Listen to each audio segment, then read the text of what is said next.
जय श्री कृष्णा, जय श्री सीताराम। हरि प्रेमी भक्तों, आज हम जानेंगे फाल्गुन मास के कृष्ण पक्ष की एकादशी के व्रत की विधि, कथा एवं महात्म्य के बारे में। हरि प्रेमी भक्तों, फाल्गुन मास के कृष्ण पक्ष की एकादशी का शास्त्रोक्त नाम विजया एकादशी है। भगवान श्री राम ने लंका पर चढ़ाई करते समय महाबलशाली रावण पर विजय प्राप्ति की कामना से इस विजया एकादशी का व्रत विधि पूर्वक किया था और महाबलशाली रावण पर विजय प्राप्त की थी। सभी प्रकार के दुखों को दूर करके सभी कार्यों में विजय और सफलता प्रदायक इस विजया एकादशी को भगवान श्री विष्णु का विधि पूर्वक पूजन करना चाहिए। आइए कथा के बारे में जानते हैं। अर्जुन भगवान से पूछते हैं कि हे मधुसूदन, फाल्गुन मास के कृष्ण पक्ष की एकादशी का क्या नाम है, उसके व्रत की विधि क्या है? कृपा करके मुझे इस एकादशी के विषय में विस्तार पूर्वक बताइए। तब श्री भगवान कहते हैं कि हे पार्थ, फाल्गुन मास के कृष्ण पक्ष की एकादशी का नाम विजया एकादशी है। इस एकादशी के व्रत के प्रभाव से मनुष्य को विजय और सफलता की प्राप्ति होती है। इस विजया एकादशी के महात्म्य को सुनने से, पढ़ने से भी समस्त पाप नष्ट हो जाते हैं। अश्वमेध सहस्राणि वाजपेय शतानि च एकादशीम कथा श्रुत्वा श्रोता फलवाग भवेत। अर्थात 100 अश्वमेध यज्ञ 1000 वाजपेय यज्ञ करने और कराने से जिस फल की प्राप्ति होती है, वही फल एकादशी की कथा सुनने मात्र से प्राप्त हो जाता है। श्री भगवान कहते हैं कि हे पार्थ, एक समय देवऋषि नारद जी ने जगत पिता ब्रह्मा जी से पूछा कि हे ब्रह्मा जी, आप मुझे फाल्गुन मास के कृष्ण पक्ष की विजया नामक एकादशी का व्रत विधान बताने की कृपा करें। तब ब्रह्मा जी बोले कि हे पुत्र नारद, विजया एकादशी का व्रत जन्म जन्मांतरों के और इस जन्म के पापों को नष्ट करने वाला है। इस एकादशी की विधि मैंने आज तक किसी से नहीं कही, किंतु तुम्हें बता रहा हूँ। यह समस्त मनुष्यों को विजय और सफलता प्रदान करती है। अब इसकी कथा विस्तार पूर्वक सुनो। ब्रह्मा जी कहते हैं कि हे नारद, त्रेता युग में मर्यादा पुरुषोत्तम भगवान श्री रामचंद्र जी को जब 14 वर्ष के लिए वनवास हो गया था, तब श्री भगवान राम लक्ष्मण जी और माता सीता के साथ पंचवटी में निवास करने लगे। उस समय महापापी रावण ने माता सीता का हरण कर लिया। इस दुखद समाचार से श्री रामचंद्र जी तथा लक्ष्मण जी अत्यंत दुखी और व्याकुल हुए। माता सीता की खोज में वो वन के अंदर चल दिए। घूमते घूमते वे मरण आसन जटायु के पास पहुंचे। जटायु ने उन्हें माता सीता के हरण का पूरा वृतांत सुनाया और भगवान श्री राम की गोद में अपने प्राण त्याग करके स्वर्ग को चले गए, अर्थात भगवान के धाम को प्राप्त हुए। कुछ आगे चलकर के भगवान श्री राम और लक्ष्मण जी माता सबरी के आश्रम में जाते हैं। उनके आतिथ्य को स्वीकार करके माता सबरी के हाथों से फलों का भोग लगाते हैं और माता सबरी को नवदा भक्ति का ज्ञान प्रदान करते हैं। आगे चलकर के भगवान श्री राम और लक्ष्मण की सुग्रीव के साथ मित्रता हो गई। वहां उन्होंने बाली का वध किया। श्री हनुमान जी ने लंका में जाकर के माता सीता का पता लगाया और माता सीता से श्री रामचंद्र जी और सुग्रीव की मित्रता का समस्त वर्णन करके बताया और लंका का दहन करके हनुमान जी वहां से लौट करके भगवान राम के पास वापस आते हैं और अशोक वाटिका के समस्त समाचार भगवान श्री राम से बताते हैं। तब श्री रामचंद्र जी ने सुग्रीव की सहमति से वानरों तथा भालुओं की सेना सहित लंका की ओर प्रस्थान किया।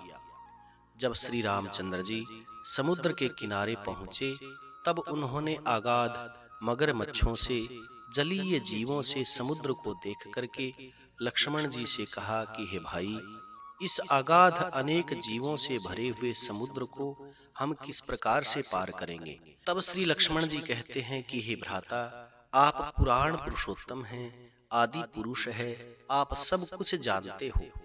यहाँ से करीब आधा योजन की दूरी पर कुमारी नाम के एक द्वीप में वाकदालभ्य नाम के ऋषि रहते हैं। उन्होंने अनेक ब्रह्मा देखे हैं, इतनी उनकी आयु है। आप उनके पास जाकर के अपनी विजय का उपाय पूछिए।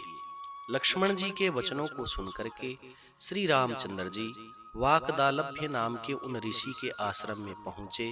उन्हें साष्टांग प्रणाम करके उनके सामने बैठ गए। वाकदालभ्य ऋषि ने मनुष्य का रूप धारण किए हुए भगवान श्री राम से, पुरुषोत्तम से पूछा कि हे श्री राम, आप यहाँ किस इच्छा से आए हो? तब श्री राम जी कहते हैं कि हे महर्षि, मैं अपनी सेना सहित यहाँ पर आया हूँ। राक्षसों को जीतने के उद्देश्य से लंका जा रहा हूँ। आप कृपा करके समुद्र को पार करने की कोई विधि मुझे बताइए। इसी इच्छा से मैं आपके पास आया हूँ। तब वाकदालभ्य ऋषि कहते हैं कि हे श्री राम जी, मैं आपको एक उत्तम व्रत बता रहा हूँ, जिसके करने से आपको विजय की प्राप्ति अवश्य होगी। ऐसा कौन सा व्रत है हे महामुनि, जिसके करने से हर क्षेत्र में विजय की प्राप्ति होती है? उत्सुक होकर के श्री राम जी ने वाकदालभ्य ऋषि से पूछा। तब महर्षि वाकदालभ्य बोले कि हे मर्यादा पुरुषोत्तम, फाल्गुन मास के कृष्ण पक्ष की विजया एकादशी का व्रत करने से आप अवश्य ही समुद्र के पार हो जाएंगे और युद्ध में भी आपकी विजय होगी। हे श्री राम जी, इस व्रत के लिए दशमी के दिन एक मिट्टी का कलश लेकर के उस कलश को जल से परिपूर्ण करके उसके ऊपर पंच पल्लव रख करके वेदी के ऊपर कलश को स्थापित करना चाहिए। उस कलश के नीचे 7 प्रकार के अनाज रखने चाहिए, ऊपर जौ रखने चाहिए और उस पर श्री नारायण भगवान की मूर्ति रखनी चाहिए। एकादशी के दिन स्नान आदि नित्य कर्म करके धूप, दीप, प्रसाद, फल, पुष्प, नारियल से भगवान श्री विष्णु का पूजन करना चाहिए। सारे दिन कलश के पास बैठ करके भगवान के नाम को स्मरण करते हुए व्यतीत करना चाहिए। रात्रि को उसी समय दीप प्रज्वलित करके कलश के सामने बैठ करके भगवान के सुंदर सुंदर भजनों का, स्तोत्रों का गान करते हुए जागरण करना चाहिए। द्वादशी के दिन नदी या तालाब के किनारे स्नान आदि से निवृत्त होकर के उस कलश को ब्राह्मण को दक्षिणा सहित दान देना चाहिए। हे श्री राम, यदि आप इस व्रत को सेनापतियों के साथ और अपने सभासदों के साथ करोगे तो अवश्य ही आपको विजयी और सफलता प्राप्त होगी। ब्रह्मा जी कहते हैं कि हे पुत्र नारद, तब मर्यादा पुरुषोत्तम भगवान श्री रामचंद्र जी ने मुनि वाकदालभ्य की आज्ञा के अनुसार विधि पूर्वक फाल्गुन मास के कृष्ण पक्ष की विजया एकादशी का व्रत किया। इसके प्रभाव से दैत्यों के ऊपर विजय प्राप्त करी। श्री भगवान कहते हैं कि हे अर्जुन, जो मनुष्य इस व्रत को विधि पूर्वक करेगा उसकी दोनों लोकों में विजय होगी। श्री ब्रह्मा जी ने नारद से कहा कि हे पुत्र, जो इस व्रत का महात्म्य सुनता है, पढ़ता है, उसे भी वाजपेय यज्ञ के फल की प्राप्ति होती है।